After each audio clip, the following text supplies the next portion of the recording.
ബിജെപിയുടെ വികസിത കേരളം കൺവെൻഷനിൽ ആദരവേറ്റുവാങ്ങിയ പ്രശസ്ത കവി ഇഞ്ചക്കാട് ബാലചന്ദ്രന് നേരെ ഇടത് സൈബർ ആക്രമണം. ബിജെപി സംസ്ഥാന അധ്യക്ഷൻ രാജീവ് ചന്ദ്രശേഖർ ആദരിക്കുന്ന ചിത്രം കവി സമൂഹ മാധ്യമങ്ങളിൽ പങ്കുവച്ചപ്പോഴാണ് സൈബർ ആക്രമണം നേരിടേണ്ടി വന്നത്. എന്നാൽ ഇതിലൊന്നും തളരുന്ന മനസ്സല്ല തന്റേതെന്നും വികസിത കേരളം പരിപാടിയിൽ പോയത് മനസ്സിലുള്ള വികസനം ചർച്ച ചെയ്യാനാണെന്നും അദ്ദേഹം ജനം ടിവിയോട് പറഞ്ഞു. ഇനി വരുന്നൊരു തലമുറയ്ക്ക് ഇവിടെ വാസം സാധ്യമോ? തണലു കിട്ടാൻ തപസ്സിലാണിന്ന് ഇവിടെ എല്ലാ മലകളും. ദാഹനീരിനു നാവു നീട്ടി വരണ്ട് പുഴകൾ സർവവും.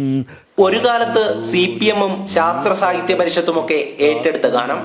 ഇടതുപക്ഷ പ്രസ്ഥാനങ്ങളുടെ വേദികളിൽ ഈ ഗാനം നിറഞ്ഞു നിന്നിരുന്നു. അന്നൊക്കെ CPM യോഗങ്ങളിലടക്കം പങ്കെടുത്തിരുന്നയാളാണ് ഗാനരചയിതാവായ ഇഞ്ചക്കാട് ബാലചന്ദ്രൻ. എന്നാൽ ഇന്ന് BJP വേദിയിൽ കവി ആദരവേറ്റുവാങ്ങുമ്പോൾ CPM-ന്റെ നയം മാറുകയാണ്. രൂക്ഷമായ സൈബർ ആക്രമണം. കൊട്ടാരക്കരയിൽ BJP സംഘടിപ്പിച്ച വികസിത കേരളം പരിപാടിയിലാണ് ഇഞ്ചക്കാട് ബാലചന്ദ്രൻ പങ്കെടുത്തത്. BJP സംസ്ഥാന അധ്യക്ഷൻ തന്നെ ആദരിക്കുന്ന ചിത്രം കവി സമൂഹ മാധ്യമങ്ങളിൽ പങ്കുവച്ചിരുന്നു.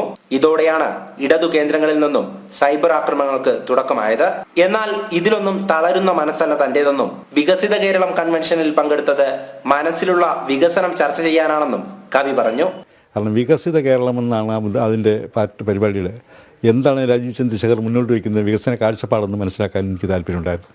കാരണം ഞാനും ഇത്തരം കാര്യങ്ങളൊക്കെ ഒരുപാട് കാര്യങ്ങൾ ചെയ്യുന്നുണ്ട്.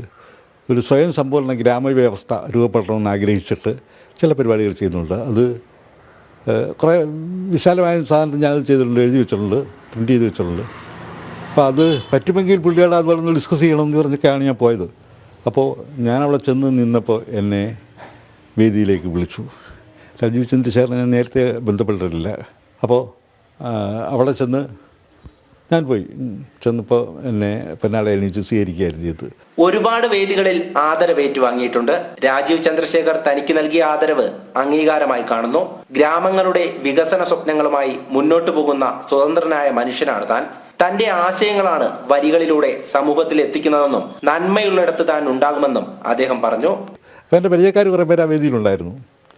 അപ്പോൾ അതുകൊണ്ട് അവരാരെങ്കിലും സൂചിപ്പിച്ചിട്ടായിരിക്കും ഇന്ന ഒരാളവിടെ നിൽക്കുന്നു, ഇഞ്ചക്കാട് ബാലചന്ദ്രൻ വരണമെന്ന് പറഞ്ഞ് ഇനി വരുന്ന തലമുറ എഴുതിയ ആളാണെന്നൊക്കെ അദ്ദേഹം പറയുകയൊക്കെ ചെയ്തു. അപ്പോൾ അത് ഇന്ന് രാവിലെ ഞാനത് പോസ്റ്റ് ഇട്ടപ്പോൾ അതിൽ അത്യാവശ്യം ചില കമൻറ്റുകളൊക്കെ വന്നു. അത് അവർ കാര്യങ്ങൾ മനസ്സിലാകാത്തത് കൊണ്ടാണ് അവരങ്ങനെ കമൻറ്റ് ഇട്ടതെന്നാണ് മനസ്സിലായി. ഞാനൊരു സ്വതന്ത്രമായ മനുഷ്യനാണ്, സ്വതന്ത്ര വ്യക്തിയാണ്. ഒരുപാട് രാഷ്ട്രീയ പാർട്ടികളുടെ വേദികളിൽ, സംഘടനകളുടെ വേദികളിൽ, സ്കൂളുകളിൽ, സാംസ്കാരിക പരിപാടികളൊക്കെ ഒരു വർഷം 600 അധികം മീറ്റിങ്ങുകൾ പോകുന്ന ഒരാളാണ് ഞാൻ. അപ്പോൾ അവിടെയൊക്കെ പോകുമ്പോൾ അവരുടെ ആശയങ്ങളല്ല ഞാൻ പറയുന്നത്. പിന്നെയോ എനിക്ക് സമൂഹത്തോട് പറയാനുള്ള കാര്യങ്ങളാണ് ഞാൻ പാട്ടിലൂടെയും കവിതയിലൂടെയും സംഭാഷണത്തിലൂടെയും അവതരിപ്പിക്കുന്നത്. ചിലർ ആഗ്രഹിക്കുന്ന പാതയിലൂടെ താൻ സഞ്ചരിക്കാൻ തയ്യാറല്ല. മോശമെന്ന് തോന്നിയാൽ അവിടെ പ്രതികരിക്കുമെന്നും കവി പറഞ്ഞു. വിഷമിക്കേണ്ട കാര്യമില്ല. അവരുടെ നിലവാരത്തിൽ വെച്ചില്ല അവർ അത് പറയുന്നത്. അതിൽ വിഷമമൊന്നുമില്ല. പക്ഷേ നമ്മൾ അടുത്തറിയാവുന്ന ചിലരൊന്നും കമൻറ്റുകൾ കിട്ടും. ഞാനത് എനിക്ക് വ്യക്തിപരമായിട്ട് അവരെ അറിയാം, അവരുടെ പ്രവൃത്തി എന്താണെന്ന് അറിയാം.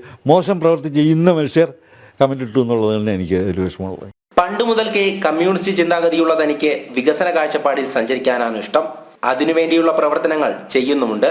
പ്രകൃതിക്കും മനുഷ്യനും ഗുണമുള്ള കാര്യങ്ങളിൽ ഭാഗമാകുന്നത് തെറ്റെന്ന് തോന്നിയിട്ടില്ലെന്നും അദ്ദേഹം പറഞ്ഞു. ഇനിയും മുന്നോട്ട് തന്നെ പോകും. തന്റെ മനസ്സിലുള്ള വികസന ചിത്രം രാജീവ് ചന്ദ്രശേഖറിന് കൈമാറിയിട്ടുണ്ടെന്നും തുടർ ചർച്ചകൾ ഉണ്ടാകുമെന്നും അദ്ദേഹം അറിയിച്ചു. ജനം, കൊല്ലം.